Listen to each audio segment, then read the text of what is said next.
ICC yani International Criminal Court na bunge ya Ulaya zimeingilia kati ugombeaji wa urais kwa kuwa wagombea wakuu wawili wameweza kuzuiliwa kwa kosa la uhaini. Bonyeza alama ya like na subscribe niweze kukujuza yale ambayo yanaendelea kujiri katika nyanja za kisiasa.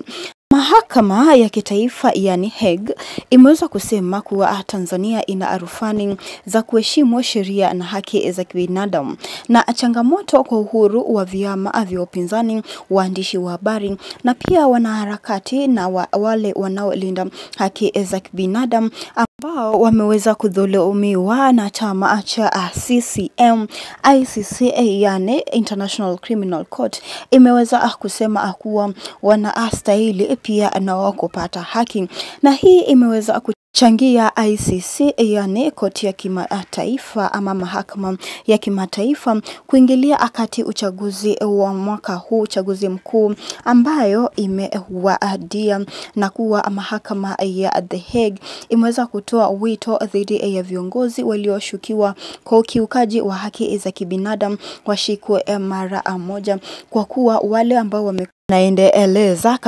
kamata wa viongozi wa upinzani na pia wale waandishi wa habari pamoja na wanaharakati kadhaa bado hawajashikwa, na pia wale ambao wanafanya utekaji nyara ama wanatenda utekaji nyara pia nao hawajashikwa.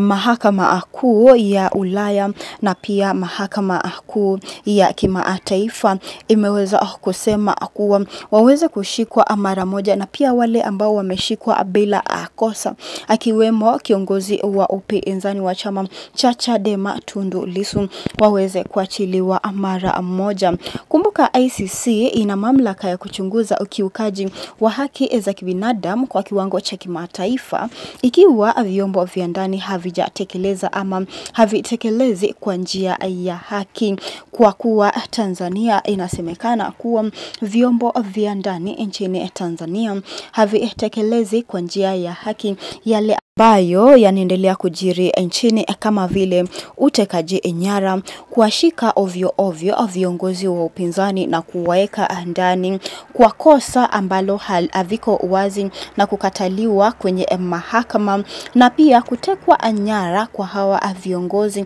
akiwemo aliyekuwa balozi wa Tanzania nchini Cuba Humphrey Polepole ambaye alitekwa nyara na hadi sasa hajulikani alipo. Na ICC imeweka wazi hawa watu wote ambao wametekwa nyara, hawa watu wote ambao wameweza kushikwa bila kosa waweze kuachiliwa mara moja, na waliotenda hii kitendo cha kushika ama kamata za hawa watu na pia kuteka nyara waweze kushikwa. Na wanasema kuwa ni wazi kwamba mchakato wa uchaguzi mkuu imeweza kuhitilafiana kwa kuwa viongozi wakuu kama vile Tundu Lissu hawajaruhusiwa kugombea, na wananchi wameweza kuomba chama hicho ikiongozwa na Mama Samia Suluhu waweze kuachilia hawa viongozi, pia wapewe nafasi ya kugombea katika nyanja mbalimbali. Pia kumbuka kulikuwa na tuhuma ndani ya chama cha CCM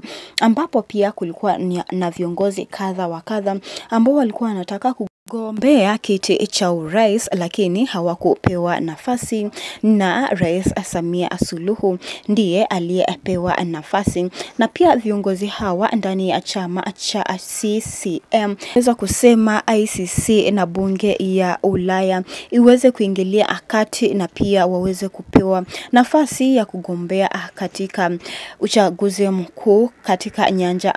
mbali na si urais tu. Tungependa kusikia kutoka kwako maoni yako kuhusiana hili kesi la Chama cha Mapinduzi ikiongozwa na Mama Samia Suluhu kupelekwa katika yani mahakama ya kimataifa na pia bunge ya Ulaya na kuingilia akati uchaguzi mkuu ambayo imeweza kuwadia. Tungependa kusikia kutoka kwako maoni yako kuhusiana na haya. Hebu